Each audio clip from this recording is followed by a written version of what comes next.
Come on now. Don't do it. Like Gary said, don't freeze on me now. He's totally frozen. Oh, no. It's beautiful. It's beautiful. It's how we starting off the rotation on this happiest of Sundays. So, all right, can you still hear me? We hear you, Gary, loud and clear. But you're all right. I'm going to leave and come back in. Hold tight. All good, man. Look, thank you everyone for joining us. I'm your executive director, Christopher Cano, and of course, this is the rotation with Suncoast Normal for our first-time viewers. For the rest of you, you know what time it is. It's Sunday morning. Go ahead, spark up, grab you a drink, grab you that coffee. Maybe you're getting ready for church. Maybe you just got back. Maybe this is your hour of worship. Whichever that may be, you're going to have a great time here in the rotation. Cue that.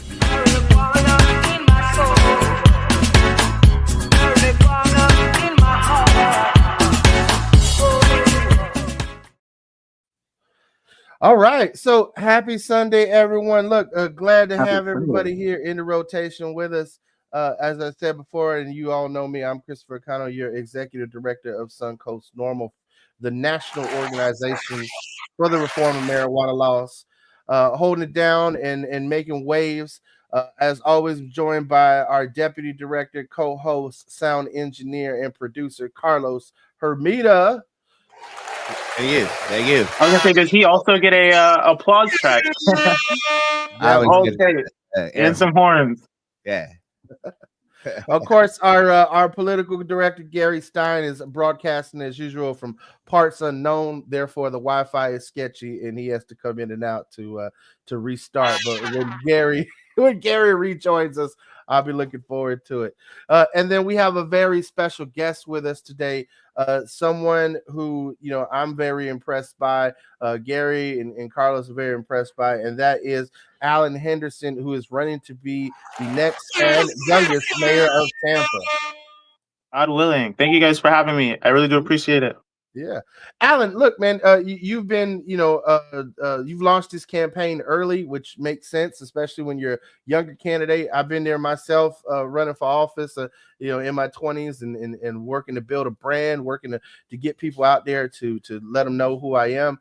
And you're making it happen. I mean, I know Gary and Carlos were commenting earlier about the entourage when Gary first ran into you, that you had a team of folks that are getting and galvanizing behind you to put you over the top in this mayor's race. And man, I just want to say, how does it feel, right? Like, is it being on the campaign trail, meeting people, just putting yourself out there in the public, moving from being like a person who does stuff in the community, who's a private citizen, to putting everything on display for everybody to see? I appreciate the question. It is very different. I will put it like that. I've never really regarded myself as someone who cares so much for the on camera, all the eyes, all the attention. But I know it comes with the territory, and the idea, hopefully, if you're putting out a message that is receptive, you want people that follow it and that want to support you. So I trust that it's indicative of progress, hopefully. Very cool, man. Very cool. Gary, you're back, man. Welcome. We, already give you a great introduction, but I know you're the one who connected us with Alan. You got the opportunity to meet him at the Hands Off protest, and just wanted to see, what are your thoughts on his candidacy for mayor? Okay, I'm still frozen, aren't I? Yeah, but it's okay. We can still hear a little you. So continue. Okay, here's the deal. I mean, it's Sunday, right? And Sunday is usually the beginning of a new day, beginning of a new week, rather, depending on whether you're talking about the Julian or Gregorian calendar. But the Catholics screwed it up by bringing in Gregorian. But that's besides the point.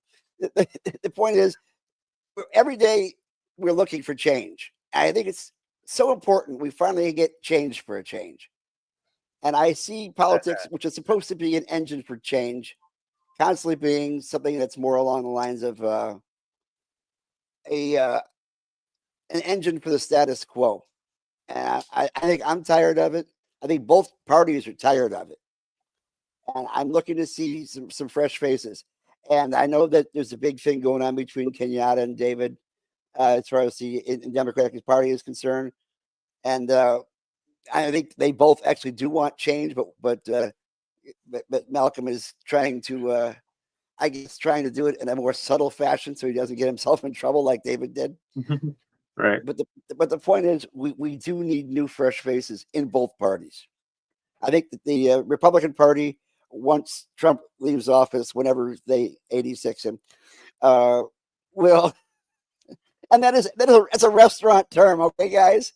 When you're out of onion rings, you're 86 onion rings. That doesn't mean anything else. They're gonna send the Secret Service after you. I wouldn't. This isn't the I know, Gary. You bringing the heat, Gary. Yeah. Come on, man. Yeah. Carlos can tell you he worked in a restaurant. You know, and Right. I worked in a restaurant. Sometimes when you're 86 something, it's because it's just that bad. You got to get it off the menu. Truly. I mean, sometimes numbers are just numbers. So if let's say, for instance, the press secretary, whatever her name is, says I want to 69, 40, 47, what does she mean, right? It's just the whole. They're just 86 numbers. thing. They're just numbers.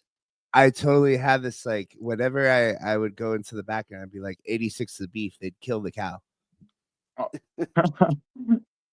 I worked in the restaurant industry for a long time. It was always a matter of it's just a term you mean when you're either out of something or you're removing something. In the bar industry, if someone's being has to be handled, you 86 that customer. You get them out of the store.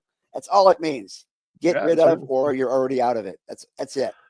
So Anything why don't else we is just pure 86 speculation. why don't we 86 this Jane Castor, Bob Buckhorn administration, not reelect Bob when Jane runs for office, and let's elect Alan mayor of Tampa. How about we do that? Yeah. I can't say I'm opposed. Guys. Okay, So- now we have our Gen Z congressman in Max Frost, which we're very proud of.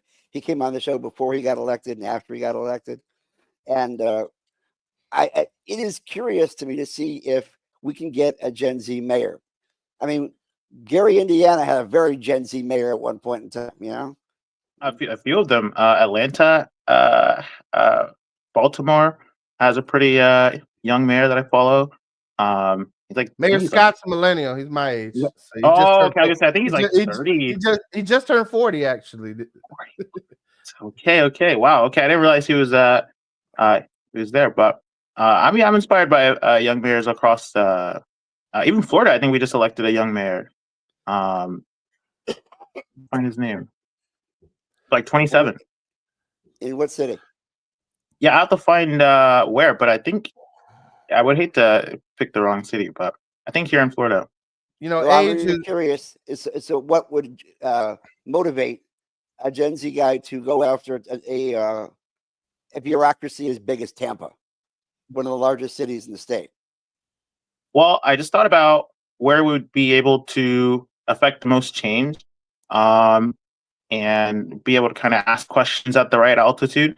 And for us, I mean, I think for us, we've people our age have grown up with a political system for most of our life that looked pretty regular for all intents and purposes.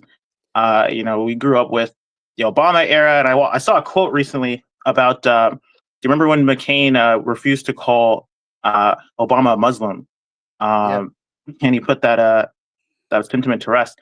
And they asked, where did that sentiment go in politics?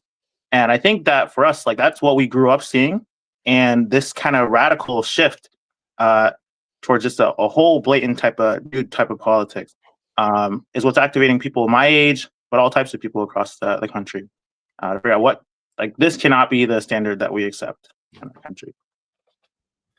You know, our country's politics have gone from seeing each other as Americans with disagreements to seeing each other as enemies in a lot of ways.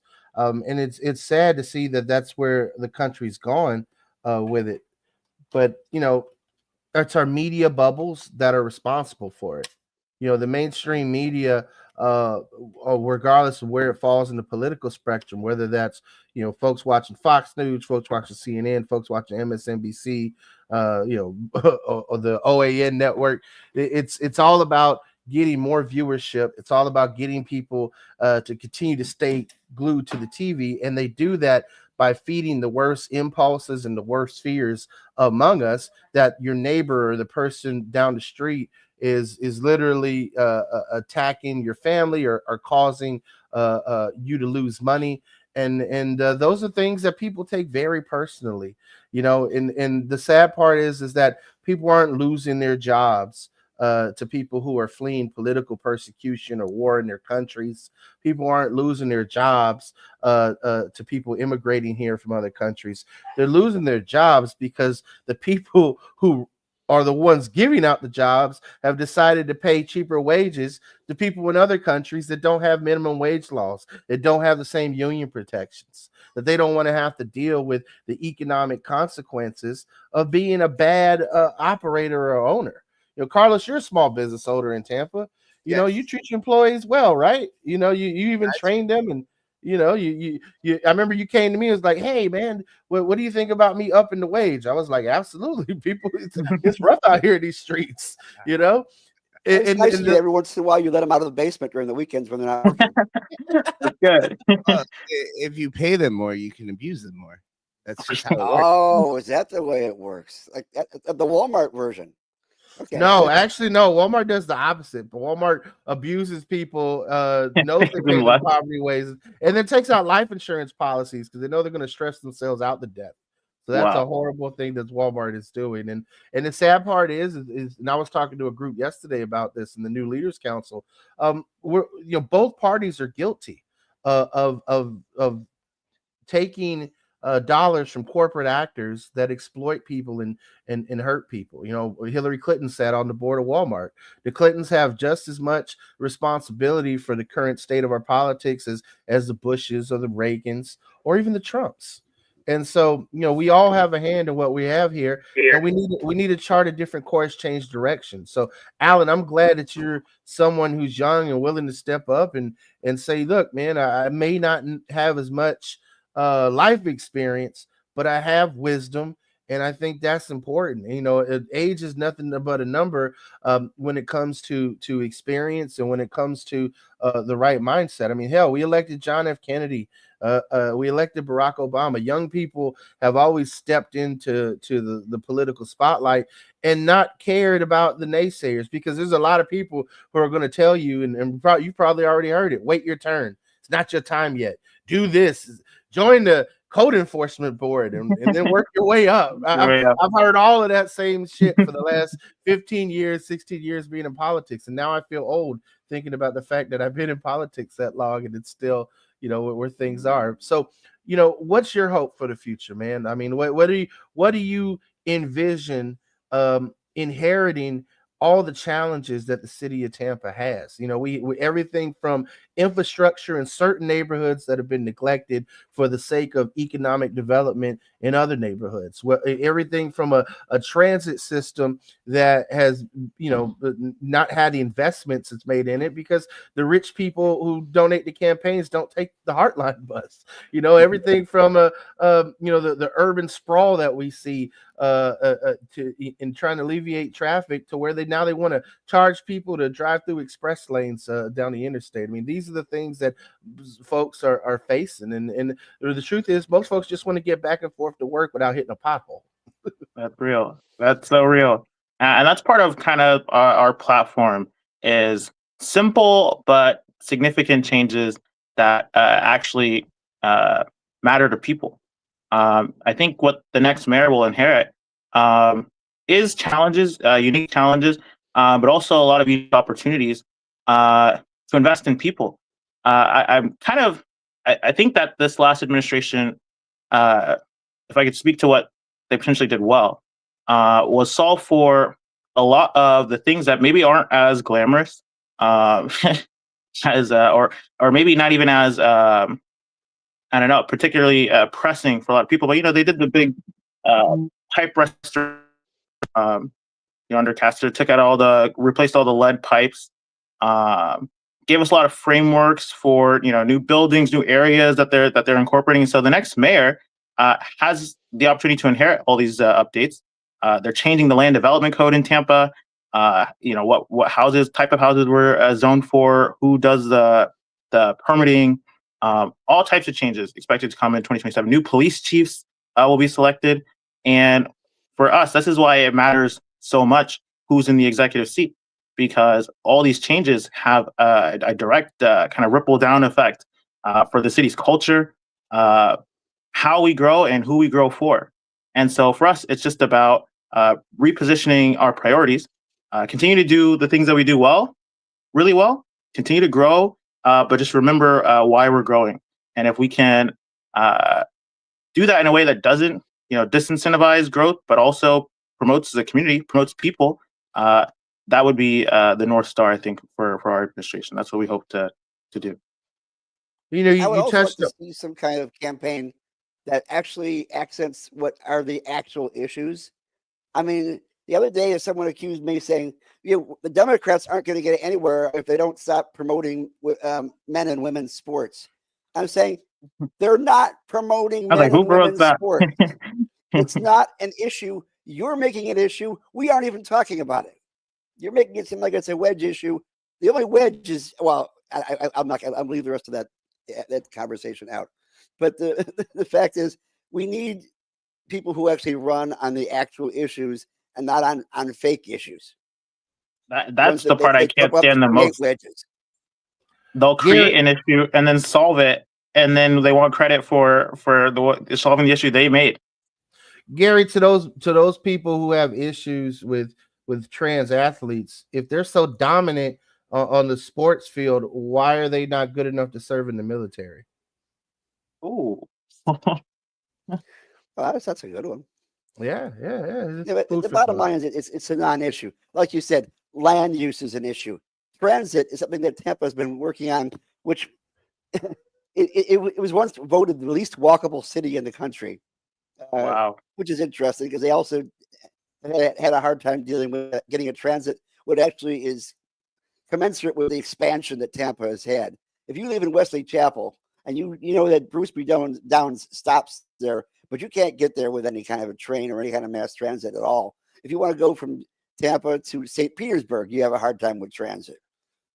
And yet, and these even just the Brandon, even just out of just right outside of the city limits, you hear about the delays. Sometimes the bus is delayed hour, 2 hours. And I mean, that's not a sustainable system as it is currently. Beyond just the growth outside of that. In Tampa, and yet they living out in the boonies like I am. There's a new apartment complex out here called Miranda, and they got thousands of people moving into this area, which was normally farmland, into these 5-story tall apartment buildings. And what a surprise! The exit for State Road 52 out here is like 1.5 miles long to get off the damn expressway. Mm-hmm. Wow. Yeah. Which shows you that transit is needed if you're going to have growth. And we still have a economy here in Florida which is commensurate with growth. It's based on growth.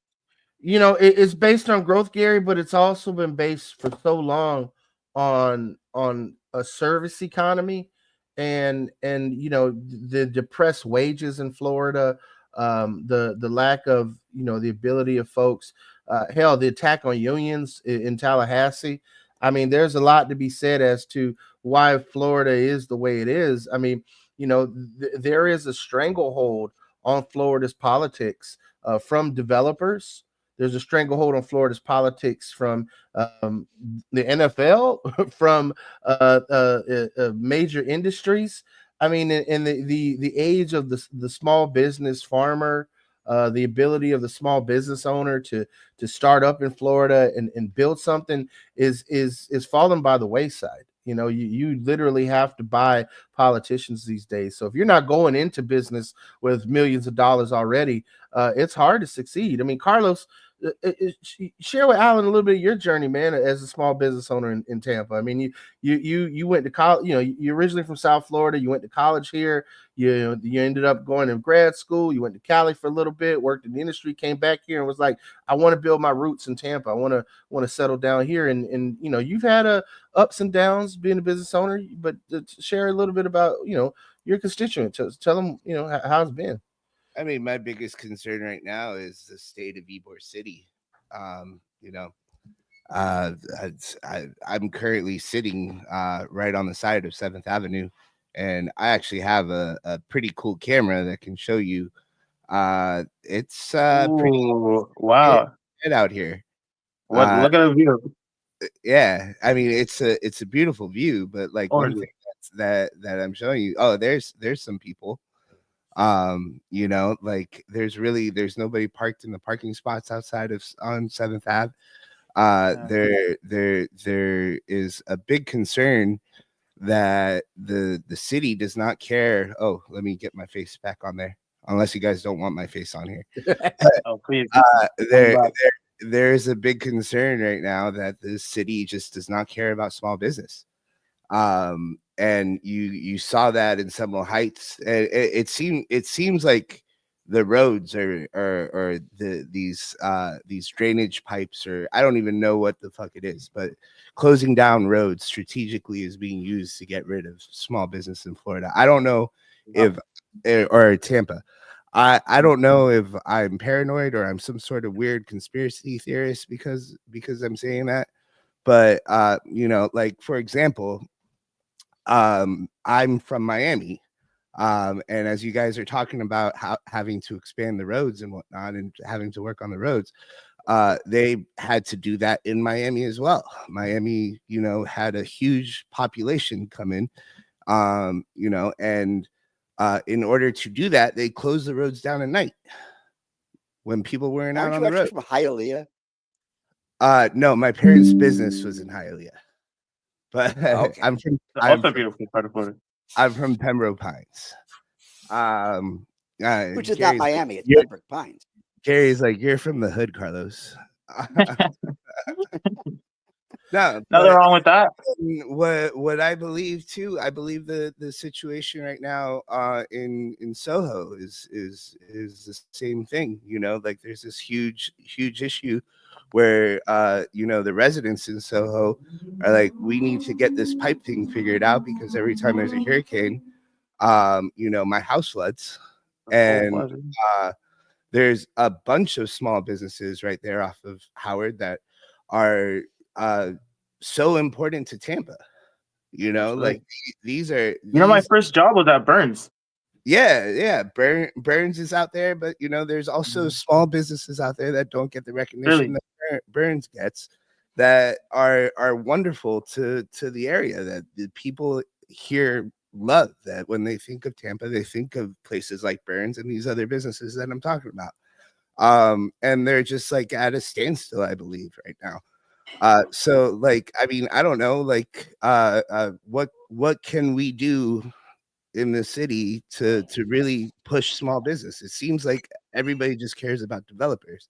We care about Water Street, we care about developing downtown, you know, like right now, you know, we're in Ybor City, we're in a situation where my sales are as bad as they were during the pandemic, you know.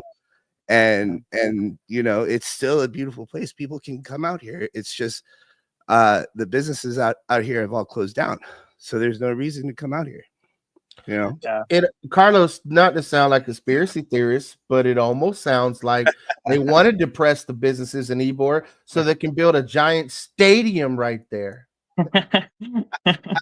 You know, no shocker that I walk into Carmine's last time I was in town and I see a county commissioner meeting with some guy in a suit for lunch. You know, these are just things that I happen to observe. You know, it's like that average person might just, oh, those are two guys having lunch. I'm like, no, that's clearly a guy with a check meeting with a county commissioner doing some shady stuff.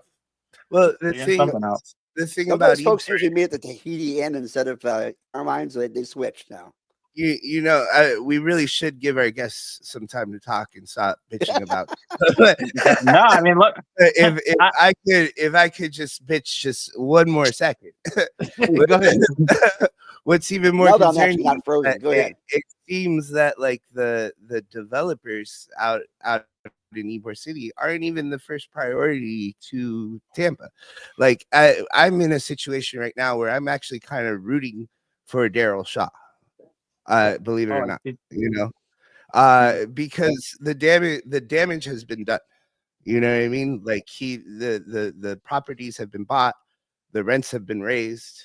the businesses that couldn't survive have left, right? Now I'm rooting for Daryl Shaw to build condos and get people to come out here and live out here. So maybe those people can come to my business. You know what I mean? So I'm in this weird situation where like 6 months ago, I was like, this fucking guy is fucking kicking out all of my friends. Where now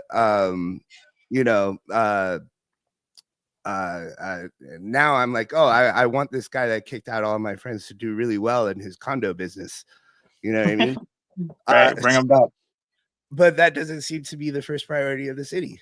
He's not the first priority. The Water Street is the first priority, downtown development. And there's much more bigger guys than this guy that's screwing up my shit.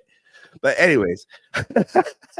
So Alan, I mean, after hearing all of that, man, and hearing that, from a small business owner, someone who's trying to build things, I mean, what are your thoughts? Where do you think that the city should be putting its dollars? Is it East Tampa? Is it West Tampa? Or is it continuing pouring into this artificial core that they're trying to build, near downtown on Water Street or Armature Works, Tampa Heights, Or is it possible that we can actually get Tampa actually work with Hillsborough County?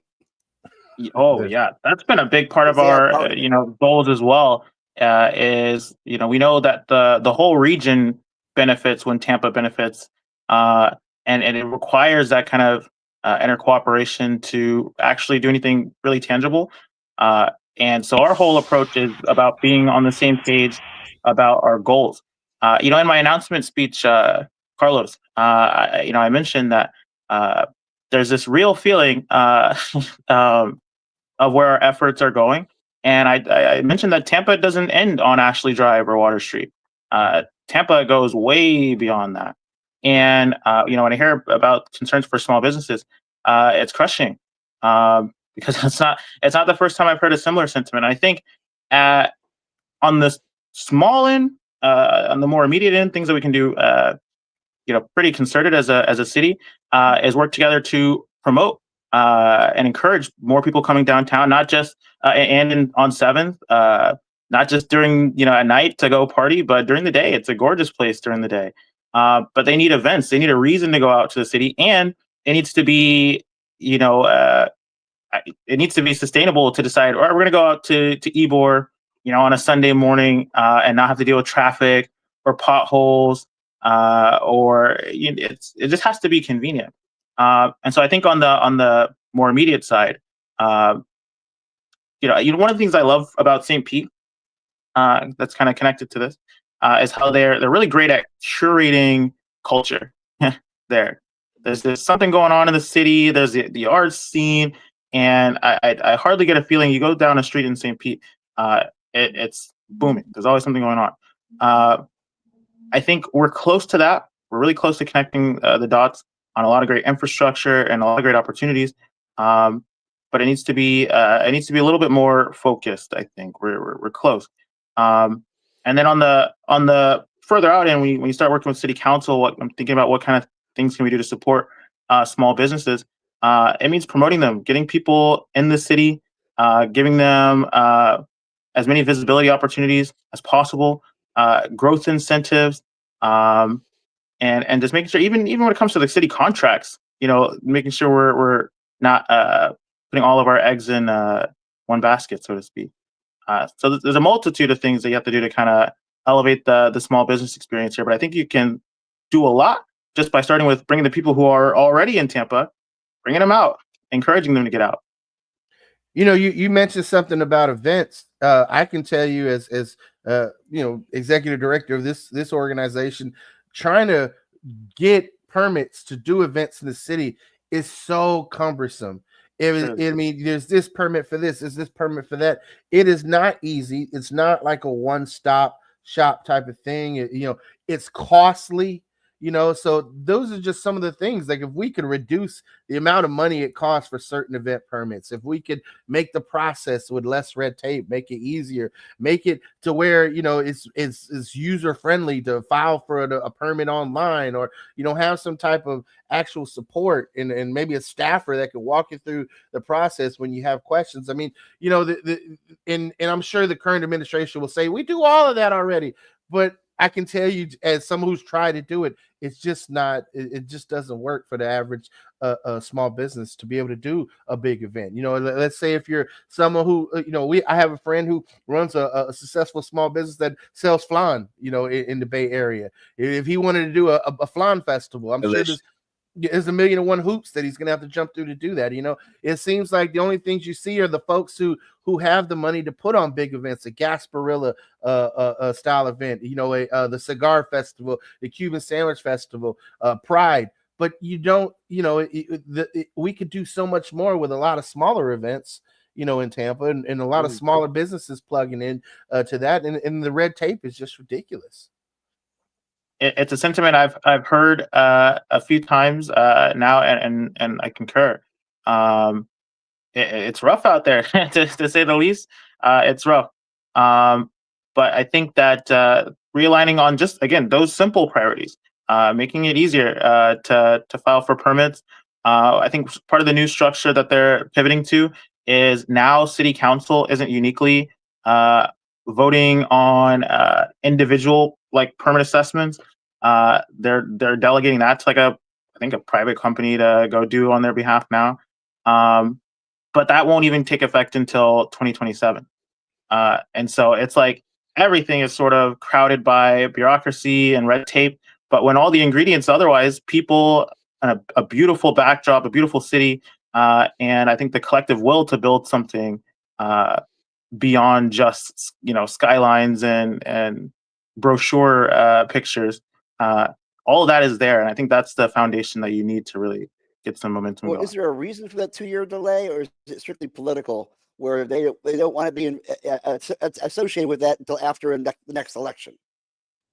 That's interesting. I wouldn't put it past them to be those considerations. I think it's just kind of more about the incentive structure for the companies. Tampa is really great at hiring consultants and strategists and investing in studies, and so I think they have an incentive to draw out that process. We're going to host a public hearing about this particular item change, 6 months from now, collect some feedback, and then another 6 months we'll actually draft it and get a vote on that. It's all, I think they have an incentive to drag it out as long as possible.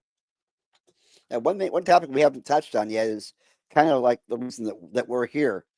We actually represent an organization that's working for the reformation of marijuana laws, or if you want to call it cannabis.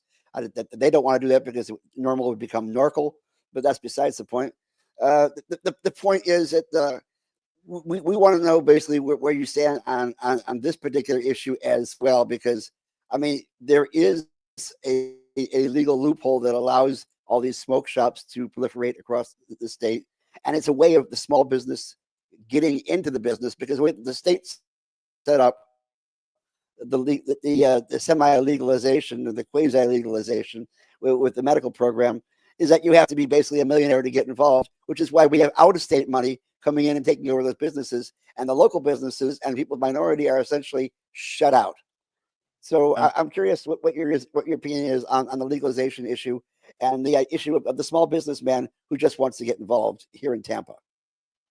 It's a real concern, and I think it kind of speaks to just the kind of top-down way politicians are sort of affecting the state. The way I look at marijuana and smoke shops is that there's clearly a demand, right? Clearly, despite all the hurdles, businesses still pop up all across the state, and people go shop at them. And so I think the best thing you can do as a government is not try to offset that. I mean, for what? Not try to offset that demand or ascribe your own kind of personal values to it or anything from that, but just be receptive to what the data is showing, and then you can. It's probably a lot safer for consumers and residents. It's better for businesses when you start to open those doors, make the scene more transparent, and make it more equitable, just like any other business, bar, smoke shop, hookah lounge, anything else you want to open up in Tampa. You just want to make it conducive to growth. And so I'm not a fan of putting too many regulations on um, all types of businesses, certainly not cannabis as well, especially when the demand and the audience has proven time and time again that that's what they want. Well, Alan, Florida is this very is big on preempting.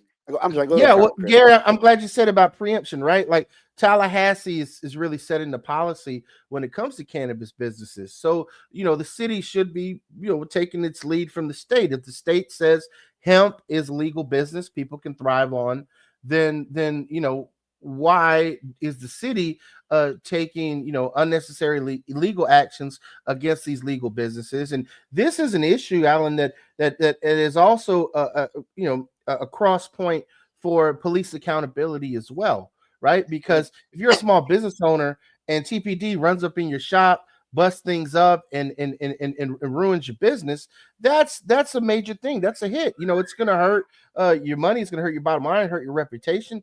And that's actually happening right now in the city of Tampa. And so we actually have another guest joining us who's the chief counsel for NORML here in Florida, and Mike Minardi. Mike, how you doing today? I am doing excellent. Thank you very much, sir. Well, Great Mike, conversation. you're on with someone who wants to be the next mayor of Tampa, and we thought it's important for him to know what's going down in our city and how legal businesses are being hurt by the current administration. And I believe you got a pulse to how that's going down right now. Oh, unfortunately, I do. What is that? What are those plants behind your shoulder? My tomatoes? They're tomatoes. Yeah, sure they are. They are 100%. Although I do have a hemp cultivation license as well, so it wouldn't matter if they were.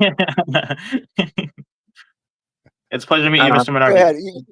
This has been a busy week for you. Let us know what's going on. You as well, sir. Pleasure to meet you, and I wish you the best of luck.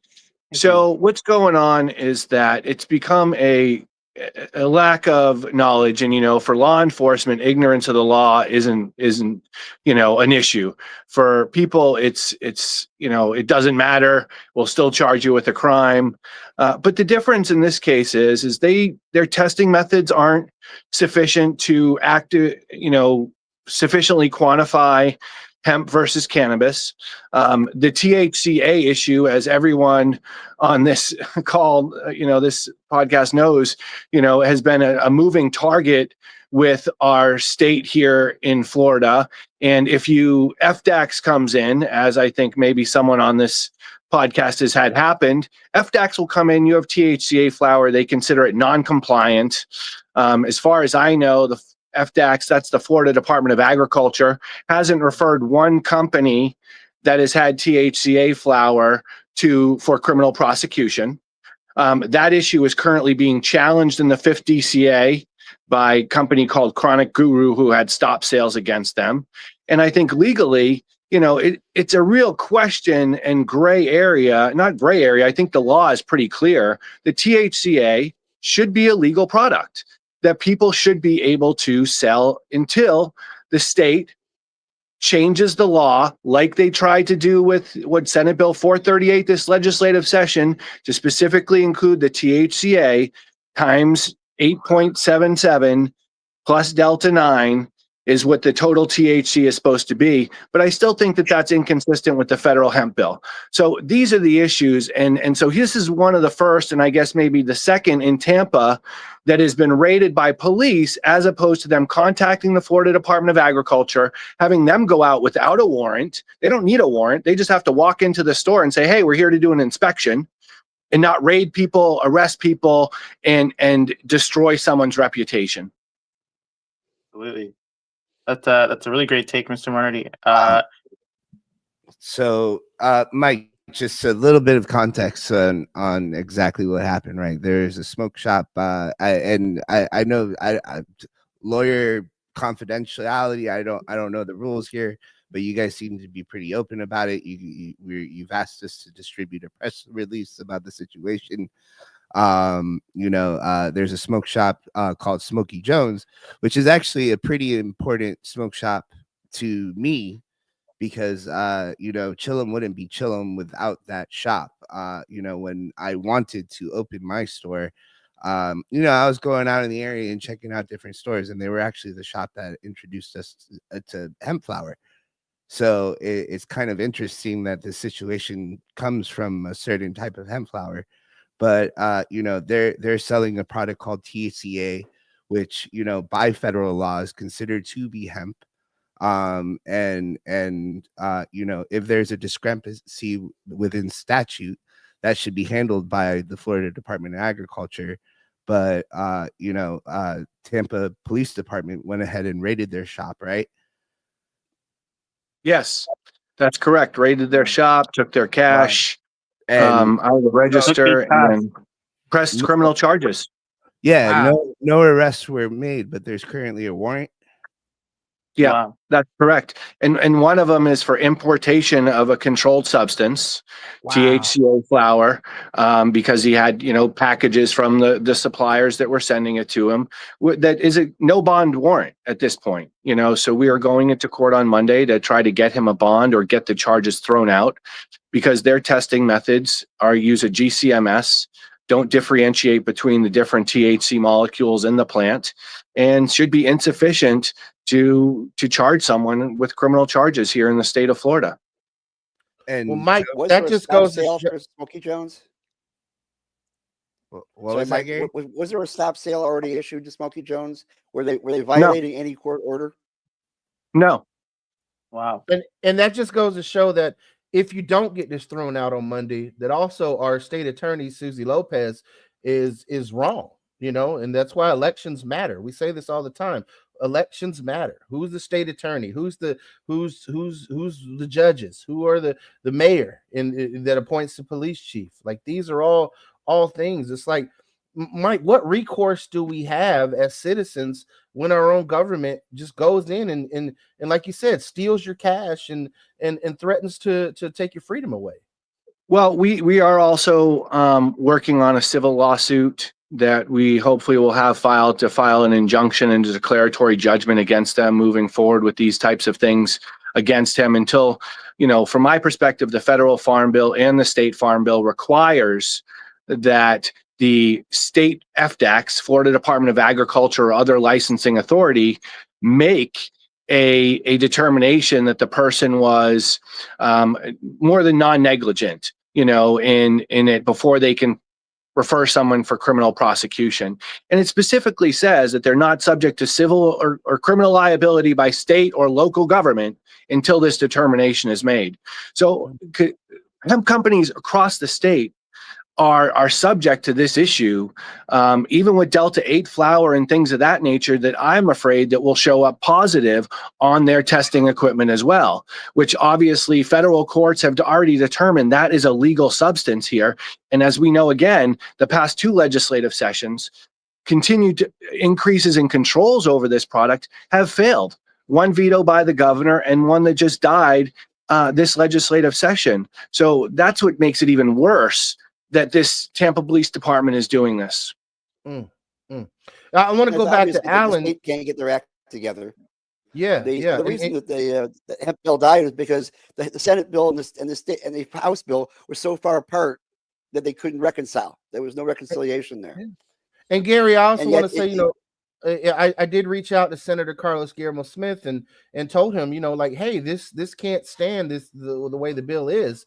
Originally the Senate was going to be unanimous in its vote for the bill, and then he flipped his vote after he got a very stern call from us at Suncoast Normal saying, look, this isn't right, and explained to him the ins and outs, and he said, well, we'll do what we can to fix it. Eventually the bill died. But I want to go back to Alan. Alan, after hearing this and what the current police department is doing and what the current administration has chosen to allow happen, what are your thoughts as someone who's going to have to choose who the next police chief is and how this city polices itself? Yeah, absolutely. It's certainly concerning. I respect that Mr.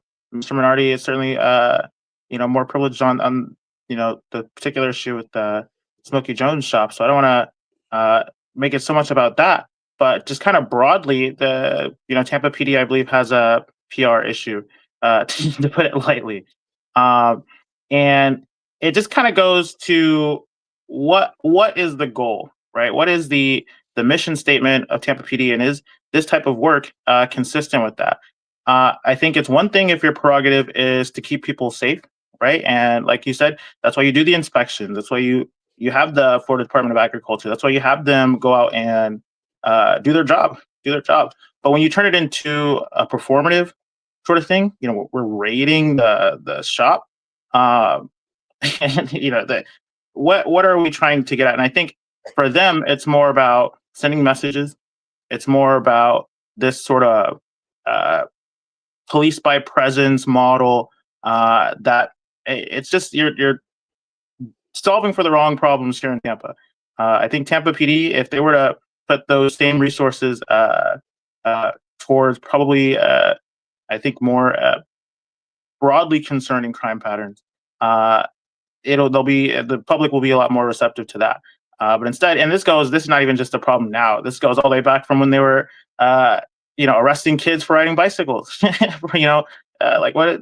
I don't know how they have everything going for them to be, supported. And I also want to just say the other side of that, though, before I go on a tangent about Tampa PD. The other side of it is they do a lot right as well. I don't know if you guys saw that video with the officer going out to go play basketball with the kid recently. They do a lot well, but you risk overshadowing that work when it all kind of culminates to performative optics-based kind of policing.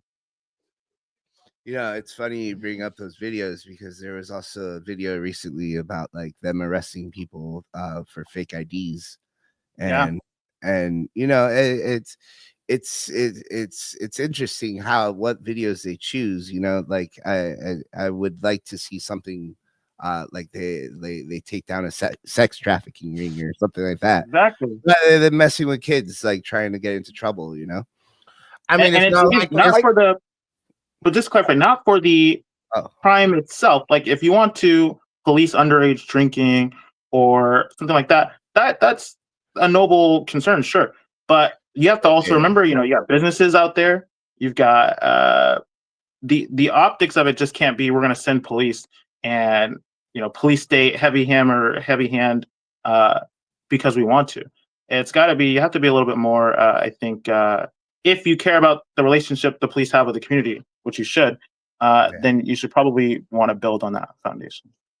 Well, Carlos, essentially in this situation, you're talking about a business that was there for 7 years. Last year, their 4th of July event was listed on the City of Tampa's website as like a City of Tampa 4th of July event. Wow. They're doing it openly. No one is putting hundreds of $1,000s into these hemp shops and smoke shops to create businesses to try to be sustainable, to intentionally be selling illegal products. It's absolutely ridiculous. It doesn't make sense, especially when companies throughout the country are selling these products as legal, federally legal hemp products. It's a real problem. And from my perspective, FDACS and the state hasn't sent out a clear mandate to all companies throughout the state that THCA is an illegal product, and they consider it being an illegal product. And that's another problem here, is the lack of education. And I know they just haven't. And it's not fair to businesses trying to do the right thing, paying taxes on every sale that they make as well. Well, I don't want to throw anybody I don't want to throw anybody for a loop. I'm not specifically directing this question to anybody in particular, but as somebody that owns a business in the area very similar to Smokey Jones, right? The question comes up, right? There's a lot of companies like this in Tampa. Why Smokey Jones? And I also want to know who has the onus on this. Is it FDACS for their lack of stepping up and doing it first the way it should have been done, or is it the local police department, or is it FDLE dictating what the local police departments should do? Well, Gary, on that note, I think that there's a lot to be said on what Carlos said earlier. About the selective nature of policing in this state. I want to point out very clearly, Carlos, you mentioned about why isn't there a video of them taking down sex trafficking rings? And I thought immediately in my head, yeah, all those massage parlors on Kennedy that seem a little suspect, you never see a video of those getting raided. And then you see that like that massage parlor that Robert Kraft got busted in South Florida, the lady who owns that, a string of those, is one of the top donors to Rick Scott and Marco Rubio. She's in the photos. So, you know, if folks are running these shady businesses, but they're making big enough campaign donations, it's their competitors. It's the other small businesses that are getting raided, right? It's, you know, they're going after the people who are pimping out of the Motel 6. They're not going after the madams that are pimping out of the massage parlors because they make big enough campaign donations. I just want to throw that out there. You know, when we try to say why, it's like the why is clear. It's money in politics. That's the why. Absolutely. Wow. It's money in politics. It's I think optics driven policing. I'd probably put the onus closer to FDLE, but I think it's a statewide effort to crack down on particular types of crime. You know, not beyond just the, the massage parlors. There's probably all types of crime that if they wanted to, blue collar crime and white collar crime, they wanted to point their attention to. If they wanted to look into tax books and they wanted to look into you know, what the incentive structures are to develop downtown, if they wanted to, they'd probably find a lot. They'd be able to uncover a lot of stones. But that's not what the incentive is for them. I think heavy-handed policing. You asked why did they pick Smokey Jones? Probably because it's really easy to make a statement from them that, you know, they're prolific. It's Smokey Jones. They've been in the community for years. And so if you're wanting to send a message, if you're in charge of orchestrating these sort of things, you probably do organize a pretty big local police raid, and you take the cash and you make a big deal out of it, hoping to make them an example or to pad up whoever I don't want to put any particular names, but whoever has the incentive to, you know, bust down on these type of crimes. That's what it all sort of leads to. And to make a big show out of it all. Sometimes the flavor of the day has to do with where the money is going. I mean, they really weren't going after these storefront casinos, these little neighborhood places where you go in there and play slot machines. They buy and rent out illegally until we had more money coming in the Seminole Pact and things of that sort, which was interfering with that business. And I see the same thing over here. We have state-run MMTCs that have licenses which they paid millions of dollars for. And then you have small businesses that also want to get involved, like as I mentioned before. And yet, who's getting the money to the politicians first? It's the MMTCs and a couple in particular. Yeah, because you're right, Gary. You don't see TPD raiding Curaleaf. They sell THCA flower. Hell, they sell THCA flower and market it as medical marijuana. So you're paying $15-20 for a blunt that doesn't even get you where you want to get to medically. I mean, damn. So, well, and never mind the idea that any consumer should be able to, right, federally legal, order it online and have it shipped directly to their house for any company throughout the country that sells THCA flower.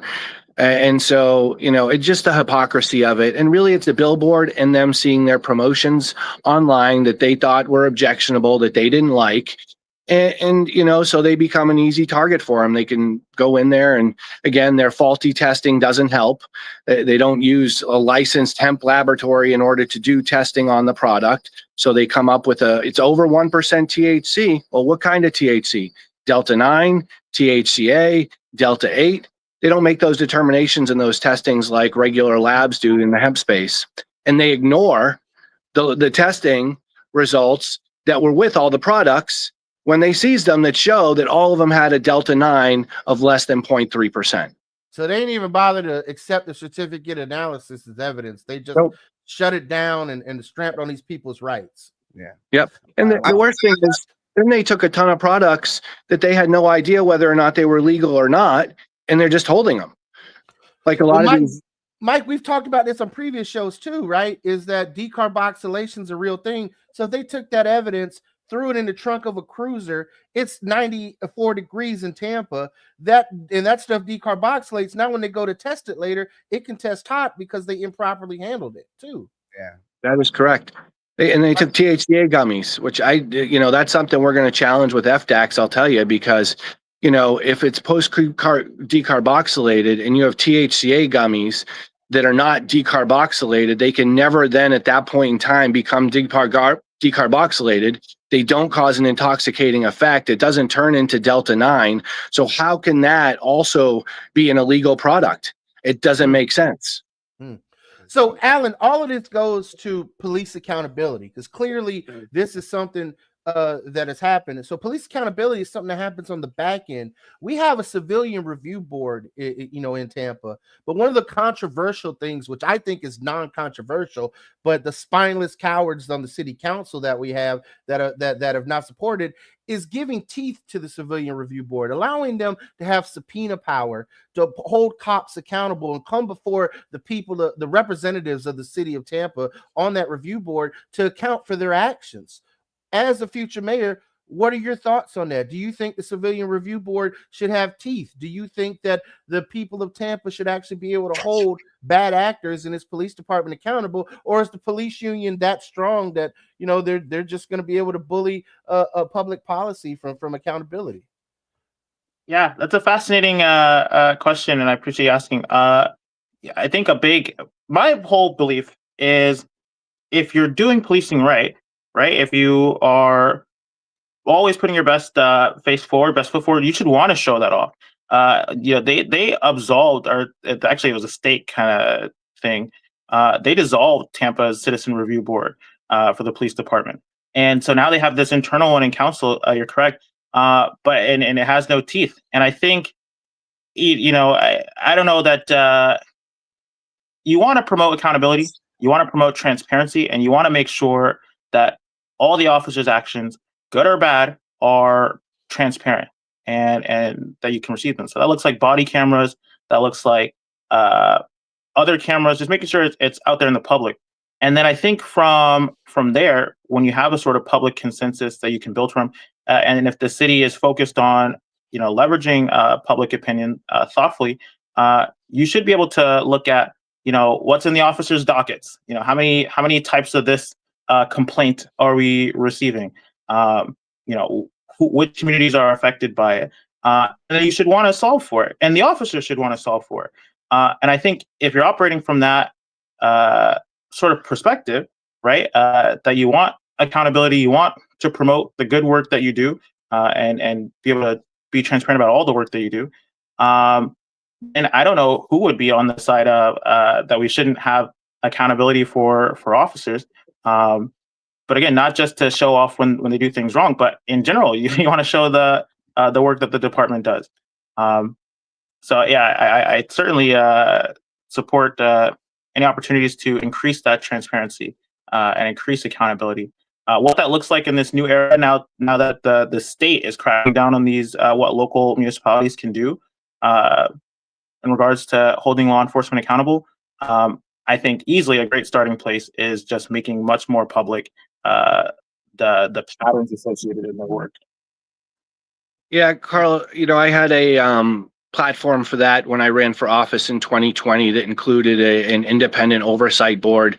I would really like to see, the protections regarding sovereign immunity go down a little bit. I think we should require our law enforcement officers to, like lawyers do anyone, have continuing education on the laws and policing, Fourth Amendment rights, and things of that nature. Make sure our law enforcement are educated. I'd really like to see a minimum of a 2-year college degree and different things, fundamental things to change the whole persona of policing. Require them to treat especially business owners, but citizens as people first. Even if they find something on them, they automatically become a criminal and a second-class citizen to these people and are treated like dirt in most circumstances. So it's really sad. And, the body worn cameras is a great addition, but them ability to mute their camera so that you can't hear the audio on it throughout investigations, or why they have someone pulled over at the side of the road, I think is a First Amendment right, and the destruction of evidence that has to go.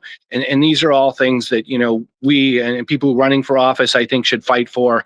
And I know, if I ever do again, I'll be fighting for as well. Well said, Mike. I mean, I saw a video this week of a cop pull over a elderly African-American woman, and he busted her taillight. You could clearly see he tried to cover up the camera. And then when she gets out of the car mad, she's wearing a judge's robe. And it's like, oh, at this moment, he knew he fucked up. So, I mean, but we've seen it. We saw the state attorney who from Orange County, Aramis Ayala, who we've had on this show, get pulled over and treated badly. We've seen a lack of accountability. We've seen bad apples, and it has become systemic. And then, as Alan pointed out, the DeSantis administration has rolled back local review boards. It's like they don't want accountability for law enforcement, and it's sad to see that. One of the things that comes to mind when you talk about what happened to Smokey Jones is the similar raid that happened in California a few years back. And if it wasn't for the fact that there was a security camera that they missed, it caught all the cops on video popping edibles, and they were eating the evidence and stealing stuff. And it was like, wow, and I'm not saying that they were just taking inventory early. Yeah. Okay. And you know what they did with Smokey's cameras, right? Immediately. Sure immediately, right? Turned them off. Wow. That's suspect all the way around. All the way around. That's Alan, I think it's been great having you here. The pleasure's been all mine, guys. I was just gonna say, I think it just again boils down to the accountability standard we set at the top. Maybe it's not something that you'll get charges for. Maybe that not in this current administration, but it should be certainly something that the public holds you accountable for, and that starts at the top. Well, this week, Governor Wes Moore signed into law in Maryland a law that allows people with autism to voluntarily put a little butterfly on their ID. So when they encounter law enforcement, the cop can see that little butterfly and realize this person has a nonverbal disability, a non-visible one. And it goes back to what Mike was saying about training and because Florida, if you recall, there was that guy who was a paraprofessional who was helping out his client with autism, and the cops shot him while he was on the ground with his hands up. We all remember that a few years back in South Florida. So these are the things that anybody running for office in this state, and especially someone who's going to be in charge of how policing happens as the mayor, is going to deal with. So, Alan, we appreciate you joining us today. I just want to go round robin to the rest of the panel to give you one last blurb or question, and then I want you to close us out with your key points while you're running, how folks can help. So I'll go to Carlos first. Carlos, you got anything else for Alan? What's your favorite color? Ooh, favorite colors? I don't have anything. Black and white equally. Right, yin and yang. Gotta love that. Yin and yang. Yeah. Yep. All right. Gary, how about you, man? Any last question or blur for Alan? Two of them. First off, do you think salami should be in Cuban sandwiches? Because this is a big deal for us. That's a big. You're gonna get me in trouble with the Esports community. I want that to be my question, Gary. All right, go ahead, ask it. Do I think salami should be in Cuban sandwiches? I don't. Personally, I've had some pretty great Cuban sandwiches without salami, but I'm sure those who have it with salami can also think it's pretty good. Personally, I probably would. That is a very good answer. More serious question. That was the most diplomatic one. Yes, indeed. But what is going to be your ground game to get your name out there in what is obviously, I have a feeling it's going to be a crowded field, but you're obviously the first one in. Good question. Yeah, I think for us, it looks like leaning on our strengths and being really consistent about what our priorities are, what our priorities would be as an administration.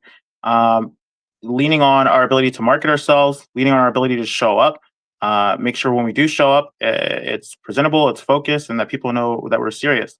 And I think if you do that consistently, that's the part of why I got in early, not just to build name ID, but to show that I'm so serious about the priorities of this city, and that if we show up consistently enough, I think that has an opportunity at the same city events, has an opportunity to really build momentum. Mike, you got a question with possibly the future mayor of Tampa, man. What do you got to say? Hey, sir, what's your contact information? How can people get a hold of you? And when's your launch party coming? Thank you. We're thinking we've got a tentative name. Maybe this will be a great place to drop it. It's the Tampa of Tomorrow Tonight party, right? It's going to be our campaign launch party. And for more information about that, or for how to follow us, or even if you're just curious about our message, what does the Tampa of Tomorrow look like? It'll all be at hendersonfortampa.org. Awesome. Well, Alan, we appreciate you joining us today, man. I know you're busy. If you want to stick around for the news, by all means. Otherwise, we wish you well on the campaign trail. I hope to see you out there in the streets when I'm next in town. Maybe we can get up and have some lunch or something and talk some more. I really want to see you succeed in all that you do, and really like the fact that you're really to bring it and help improve our hometown. So keep up the great work, man, and thank you for joining us in the rotation today. Carlos, with all that, I think it's time for the normal news.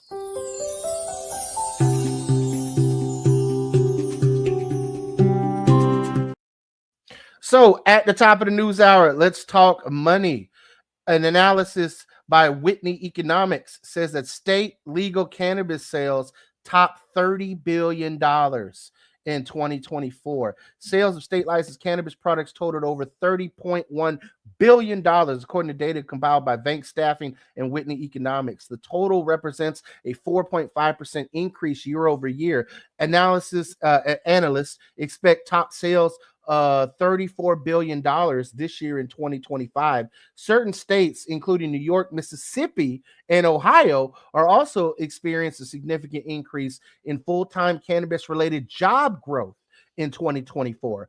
Overall, some 425,000 workers are employed full-time by state licensed cannabis businesses. That is no small feat, close to 500,000 people. Between 2017 and 2022, state legal cannabis industry experienced year-over-year double-digit growth. Since then, industry growth has plateaued. But if you think about it, in that 5-year period, the height of the pandemic, the only job sector growing with double-digit growth was cannabis. I mean, that's wild.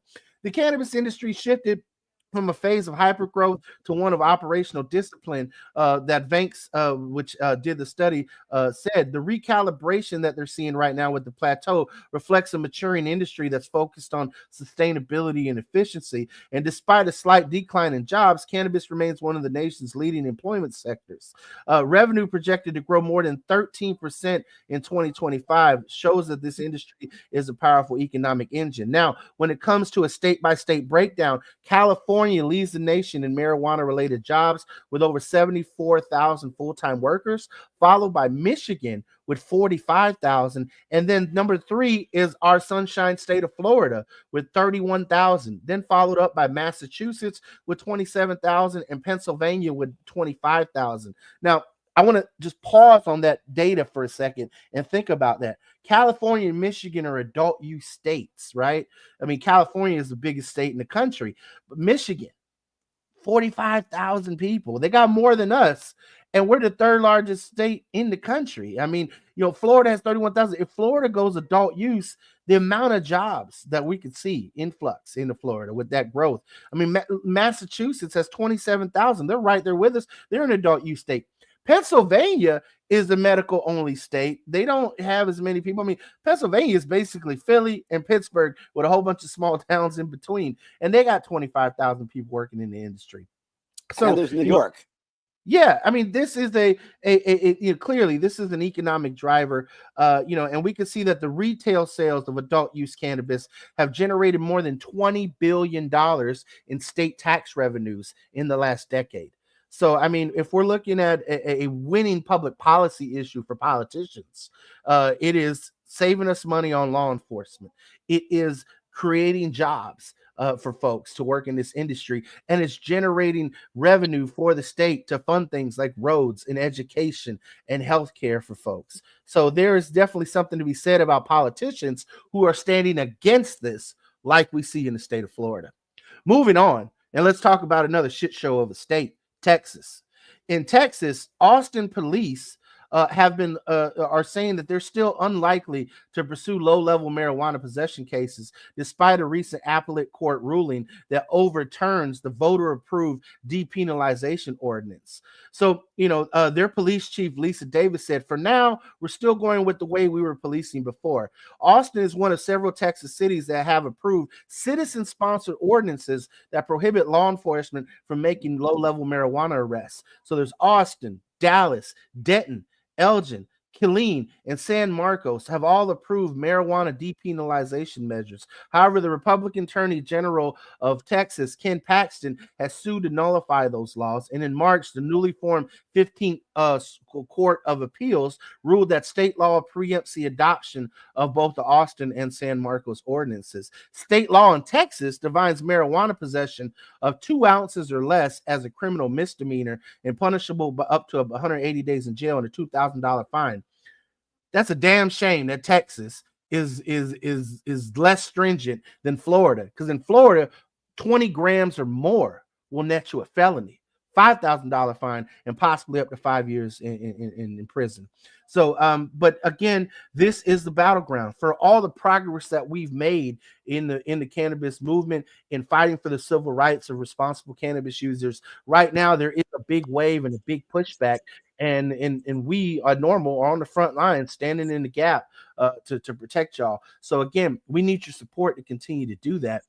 So if you're watching this broadcast right now, go ahead and hit that like button, hit that subscribe button. For you, it takes half a second. For us, it means all the world to continue to bring you this message and this info. So I'm going to move on to some more lighter news, and maybe this might help some folks.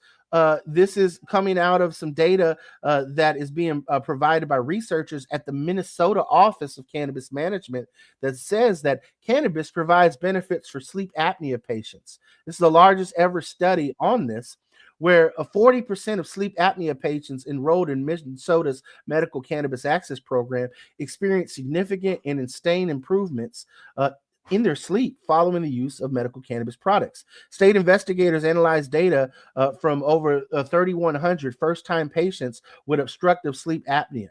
And they reported that 40% of those patients experienced significant improvement in their sleep within 4 months of beginning treatment, and were able to maintain the sleep improvement for an additional 4 months. Over half of those who experienced moderate to severe fatigue upon enrollment also reported significant improvement in their symptoms. These numbers show meaningful changes in disturbed sleep and fatigue for patients after starting medical cannabis, according to the senior researchers. Obstructive sleep apnea can affect the patient's mental health, physical health, and so helping patients treat their symptoms can have a holistic outcome on their well-being. Over a third of the patients who reported experiencing symptoms of depression or anxiety also acknowledged their mental health improved following the cannabis treatment. And this is the largest study ever conducted assessing cannabis use in patients with obstructive sleep apnea. As someone who suffers from this condition, I can tell you, ingesting before bedtime and help significantly. Also, with someone who suffered from some pre-diabetic issues. Look, if you're someone who can't get to sleep at night, you have that anxiety in your head. You ruminate before you fall asleep. You've tried it all. You tried the showers. You tried the socks. You tried to cool it down.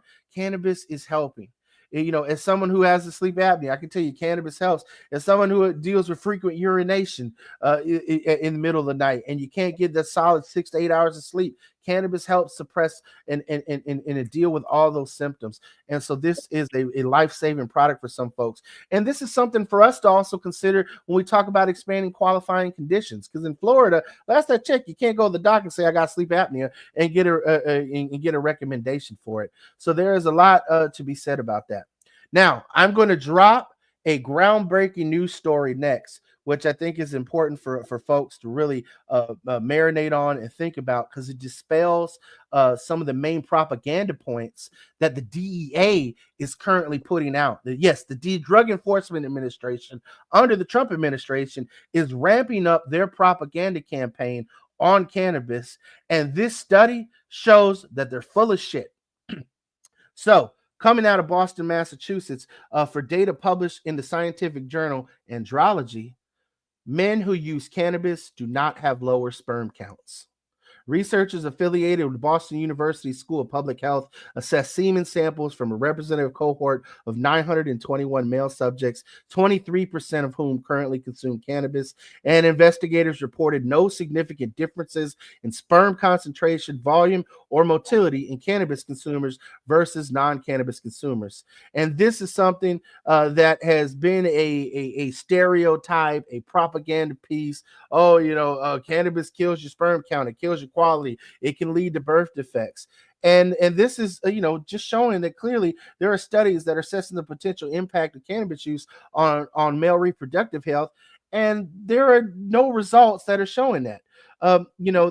In 2019, a Harvard study actually linked cannabis use with higher sperm concentrations. So all in all, there is no adverse effects on either male sexual function or fertility rates when it comes to cannabis.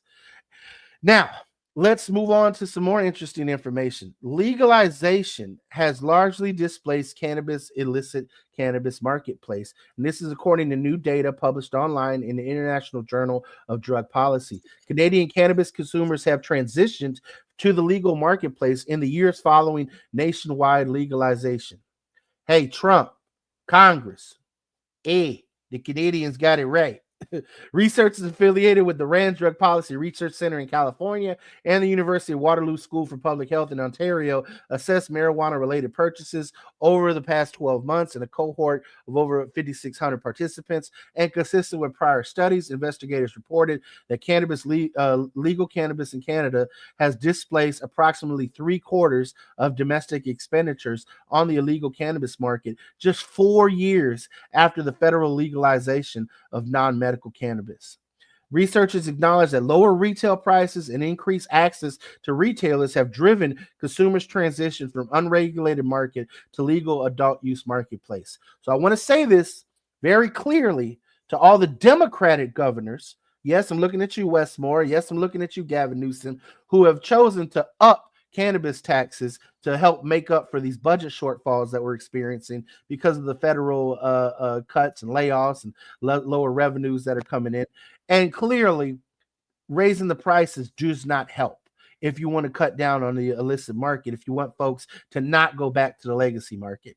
To the Republican governors out there, I want to say being prohibitionist doesn't work either. All you're going to do is continue to thrive in legacy market in the shadows. And why that may work so you can militarize your law enforcement budgets, it doesn't work for the consumers. It doesn't work for sick patients. And again, people need access to this. Not everybody even has a dispensary in their neighborhood where they can go to, because you jerk offs on these county commissions in the rural areas have dispensary bans. All right. Look, I'm sorry to be passionate about this and use harsh language, but your harsh policy derives a clearly harsh response. So politicians on both sides of the aisle, you're getting it wrong. It should be made safer. It should be made cheaper. And yes, it should be more prolific so people can have safe and affordable quality access. Last news story that we're going to talk about. And again, helping dispel rumors and stereotypes. And this is coming out of Brisbane, Australia. According to data published in the journal Drug and Alcohol Review, patients' cognitive performance is largely unaffected following the consumption of either medical cannabis oil or flower. Australian researchers assess the acute effects of either vaporized cannabis or the ingestion of cannabis oil on cognitive functions relevant to driving in a cohort of 78 patients. Now, in Australia, physicians may prescribe cannabis products to patients unresponsible to conventional prescription treatments. Participants' performance was tested at a baseline and then again 50 minutes following the vaporization of herbal cannabis and 90 minutes following the ingestion of cannabis oil. And consistent with prior studies, subjects exhibited tolerance to the acute effects of cannabis dosing. Specifically, cannabis use did not measurably affect information processing speed, divided and sustained attention, or inhibitory control performance. By contrast, investigators reported that cannabis may negatively influence patients' mental flexibility, the capacity for switching attentional focus, and visual motor attention skills. However, researchers said it is unclear whether such changes would translate into temporary functional changes to driving capacity. The study's authors concluded the absence of measurable change on multiple measures of attentional processing, reaction time, and simple information processing speed suggests that tolerance to THC may mediate the known acute effects of cannabis on neurocognitive function in medical cannabis patients. As the use of medical cannabis continues to expand globally, research investigating the acute effects of prescribed THC remains a high priority. Look, all in all, this clearly shows something that comedians have joked about, that cannabis consumers have said. Typically cannabis makes you a little bit better driver because you're actually focused on driving. You're actually driving a little bit slower. We've covered multiple studies on this. Okay. So the propaganda that we're seeing coming out of the DEA, that it affects your motor functions and makes you dangerous on the road, that it affects your sperm and makes you less fertile, that it affects, and it makes you a lazy stoner. When we've seen all these studies that show cannabis actually promotes people from actually not living a sedentary lifestyle. Look, all in all, cannabis is something that has helped people. It continues to be something that has helped people. It's helped people for thousands of years throughout human history. And here we are still having to fight to dispel it when the science is there, when the studies are there. And you know what? If you want to be part of a movement that is actually making real change in this world and doing something better to help people, if you're looking for something that gives you value and feels like you're accomplishing something that you're doing with your time and energy, then join Normal. Become a member of Suncoast Normal. Sign up on our website and become a member and get involved with what we're doing here in Florida. If you live in a state where there isn't a Normal chapter near you, or you're in an area where there's just not folks to get together, go to normal.org and find out how you can start your own chapter. But again, if you don't have the time to get involved, your money can go a long way too. Your talent and your treasure can make all the difference. If you're someone who has a business that you want to help and partner with us for events, if you want to lean in and help share our content and broadcast and uplift us on social media, share this video right now wherever you're watching it. Hit that like and subscribe button so we can continue to bring you the rotation each and every week. And of course, go to our website and click that donate button, and you can drop us, whether that's $5, $10, $20, and make all the difference in the world to continue to accomplish our mission. I want you to know your dollars go into our public education and advocacy efforts. I don't take a salary to do this. Carlos does not take a salary to do this. All right. Gary, for all the work that he does in public policy, is not really a lobbyist. He doesn't take any money to do this. Okay. We would love to make sure we can continue to bring you all this great programming and all the great education that we do each and every week. So again, please do your part, donate your time, your treasure, or your talent. And more than that, get involved and let's make a difference. Let's legalize it, because for far too long, people have been getting arrested, have their civil rights taken. And even when people do it right, and we see small businesses doing it right when it comes to selling hemp products and jumping through all the hoops, they're still being raided by the police. They're still having their civil rights trampled upon. They're still having their money stolen from them. And I just want to give a shout out to Smokey Jones and let them know that they're on our thoughts. Greater than that, we're going to continue to work to bring attention to this situation, to show the injustice that has been inflicted on this small business by the Tampa Police Department, and the terrorism that we're seeing by the current administration under Jane Castor, and the fact that we have the ability to improve our communities by going a different direction in this city election that's coming up in 2027. Shout out to Alan Henderson for coming on today and wanting to step up and be the youngest mayor of Tampa, our first African mayor of Tampa. And I really appreciate him joining us today. I want to say thank you to Michael Minardi for continuing to be the lawyer that he is on the front lines, supporting our small businesses in the hemp sector in Florida, for supporting Normal of Florida and being our chief general counsel and being a National Normal Legal Committee member. And I want to say thank you to Gary, even though his his Wi-Fi connection is a little spotty out there in Hernando County. A little Thanks, spotty, yeah. thanks so much for just helping us book amazing guests, like bringing Alan on the show and always bringing it when it comes to helping us develop our public policy. And I would be remiss if I didn't say thank you to Carlos for creating a home for the rotation at Chillum, and for being an amazing amateur engineer. The level of skill that it takes to run this show, to flash the things. I had to do it solo last week, and I gained a totally brand new appreciation for all the hard work that Carlos does to make the show run. So again, folks, thank you for joining us. You see now why when you call on me sometimes and I'm just like zoned out on something else, and I'm like, yeah, what? it's not easy. It's not easy. But look, tune into the rotation each and every Sunday. Of course, you can catch us on Facebook, YouTube, Twitch, X. I still like to say Twitter, but it is what it is. And then here we go in the grand scheme of things, back out into the streets for another week to fight and bring you the news and the latest in cannabis policy and entertainment next week. Peace out. I'm here.